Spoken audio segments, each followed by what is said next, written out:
I, Varun Ghosh, do swear that I will be faithful and bear true allegiance to His Majesty King Charles III, his heirs and successors according to law. So help me God. Senator, please sign the test roll and the Senator's roll. India से जंग करके हमने क्या चांद पर जाना है? ये बड़ी गहरी बात की है कि वो चांद पे चले गए और हमने तो चांद पे जाएंगे जंग करके?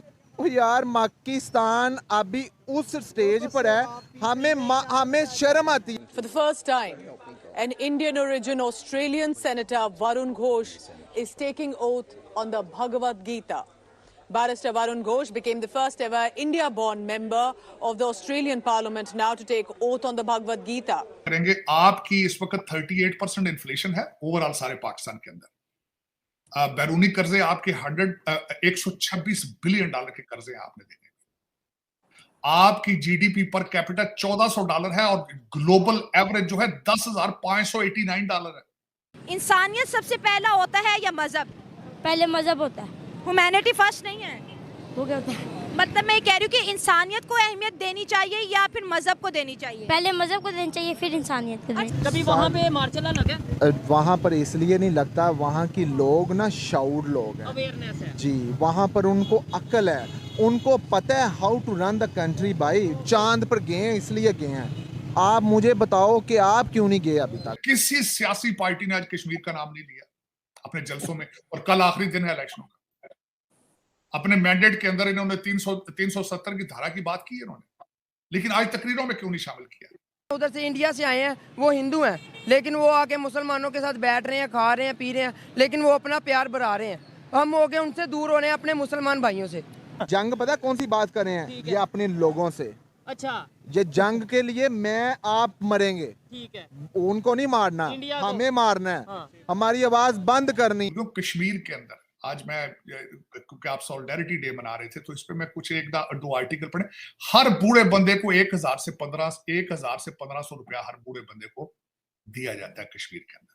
एग्जैक्टली लाइक दैट इंडिया जो है वो कश्मीर में कर रहा है, तो वो तो पार्टनर है इस हवाले से। ये जो टेररिज्म हमें कश्मीर में नजर आती है, वो तो पूरी दुनिया में किसी मुस्लिम कंट्री को नजर ही नहीं आ रही है। 38% इन्फ्लेशन है ओवरऑल सारे पाकिस्तान के अंदर। बैरूनी कर्जे आपके 126 बिलियन डॉलर के कर्जे आपने देने। आपकी जीडीपी पर कैपिटा $1400 है और ग्लोबल एवरेज जो है $10,589 है। डिफरेंस जरा देखें आप। किसी के मुंह से कोई निकल रही है बात कि किस तरह ये ठीक करना है सारा कुछ? और आज जिस तरह हम पहले बात कर रहे थे, किसी सियासी पार्टी ने आज कश्मीर का नाम नहीं लिया अपने जलसों में, और कल आखिरी दिन है इलेक्शनों का। अपने मैंडेट के अंदर इन्होंने 370 की धारा की बात की है इन्होंने, लेकिन आज तकरीरों में क्यों नहीं शामिल किया? क्या वजह है? और उसके बाद, बल्कि एक और बात मैं भूल गया, कश्मीर के अंदर आज मैं, क्योंकि आप सॉलिडेरिटी डे मना रहे थे, तो इस पे मैं कुछ दो आर्टिकल पढ़े। हर बूढ़े बंदे को 1000 से 1500 रुपया हर बूढ़े बंदे को दिया जाता है कश्मीर के अंदर। और उसके बाद जब इन्होंने 370 की धारा की थी, प्राइम मिनिस्टर डेवलपमेंट पैकेज के जरिए 53 प्रोजेक्ट्स इंट्रोड्यूस कराए गए थे, जिनकी 58 करोड़ वैल्यू थी उस वक्त, जो कश्मीर के अंदर उन्होंने किया था। और इस वक्त मेरा मकसद है कि 230 करोड़ जीडीपी के ऊपर खर्चा करेगा भारत। और वो सिर्फ वही नहीं कर रहे हैं, आप उनकी वैसे ग्रोथ देखें, जिस तरीके से वो एयरपोर्ट बना रहे हैं, हाईवेज बना रहे हैं। कभी इसी तरह अमेरिका में बनी थी जब इनकी तरक्की का सितारा चढ़ रहा था। सेकेंड वर्ल्ड वॉर के बाद यहाँ पे भी इन्होंने 1960s में, इनकी तरक्की का सीक्रेट यही था कि हर शहर के साथ सी पोर्ट थी, और फिर इन्होंने सड़कों का जाल बिछाया था, जिसके बाद जो आज तक एंजॉय, आज से कुछ साल पहले तक ये कर रहे थे, अब तो नहीं कर रहे। अब तो इंफ्रास्ट्रक्चर क्रिपलिंग कर रहा है। लेकिन अगर पाकिस्तान की बात करें, 2 माह पहले यूएई और सऊदी अरब ने पाकिस्तानियों को वीज़ा देना बंद किए। इस वक्त भी बैन लगा हुआ है, वीज़ाज नहीं मिल रहे, और जो पाकिस्तानी सऊदी अरब में मौजूद है उन्हें भी जी सऊदी अरब से निकाला जा रहा है। और उनका कहना ये है कि ये पाकिस्तानी यहाँ पर अरबी लिबासों में जी भीख मांगते हैं। हमें ना पाकिस्तान के जो है वर्कर्स की ज़रूरत है, ना इनके बिजनेसमैन की ज़रूरत है, ना इनके चीफ की ज़रूरत है, हमें इनकी ज़रूरत ही नहीं है। ऐसा इस्लामिक ब्रदर, मुस्लिम उम्मा क्यों पाकिस्तान के खिलाफ कैंपेन चला रहे हैं? हमें जो यही है, जैसे कि पाकिस्तान में इधर से जाते हैं काम करने, लेकिन उधर जाके गलत काम करते हैं, ठीक है, ये इनकी बुरी बात है। एक बंदा गलती करता है लेकिन पूरी जो सी पाकिस्तान की फील्ड है या कोई ऐसा काम करने जाता है बंदा, वो उसको सबको भुगतना पड़ता है। और उधर से जब डिपोर्ट करते हैं तो पाकिस्तान भेज देते हैं उनको।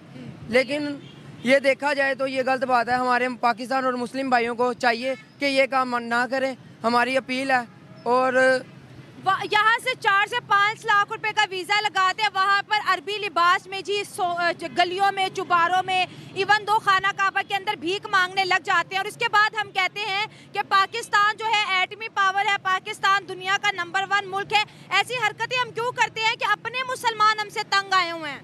देखें जी, ये एक बंदा करता है, ठीक है, ये सारे 5 उंगलियां एक बंदा करता है। अगर 100 भिखारी पकड़े जाते हैं, 95 तो पाकिस्तानी होते हैं उसमें से। आज तो अगर देखा जाए, आज सुबह 60 मिनट्स के ऊपर मैंने एक डॉक्यूमेंट्री देखी है जो कि इन्होंने बताया है कि किस तरीके से मिडिल क्लास चाइनीज यहाँ पे आ रहे हैं।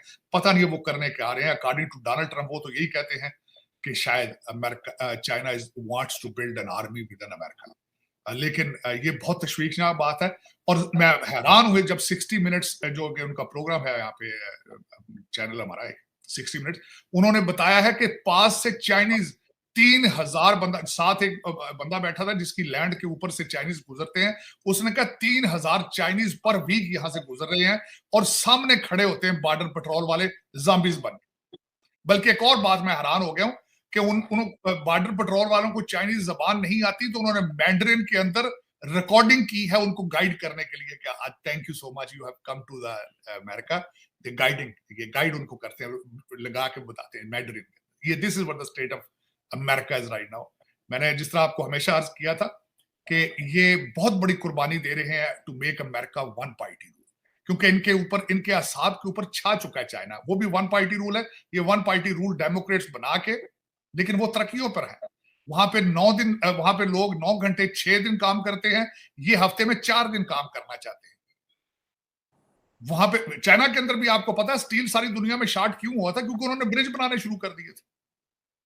मेरे ख्याल में इनका बस चलना है, इन्होंने यहां से ब्रिज उखाड़ के चाइना को बेचने आ गए। और यहाँ पे जो हालात इनके आगे चल रहे हैं, जिस तरह मैंने बताया था कि जिस तरह के यहाँ पे कांग्रेसमैन आगे आ रहे हैं, और इस वक्त जो सबसे बड़ी तशवीशनाक अमेरिकन पॉलिटिकल स्ट्रक्चर यहाँ पे चल रही है कि बाइडेन तो असली कैंडिडेट नहीं है।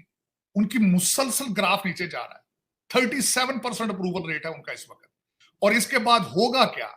क्योंकि हू का आलम है, डेमोक्रेट पार्टी के अंदर खामोशी है इस वक्त, जो कि तशवीशनाक हद तक है कि उनको भी पता है कि असली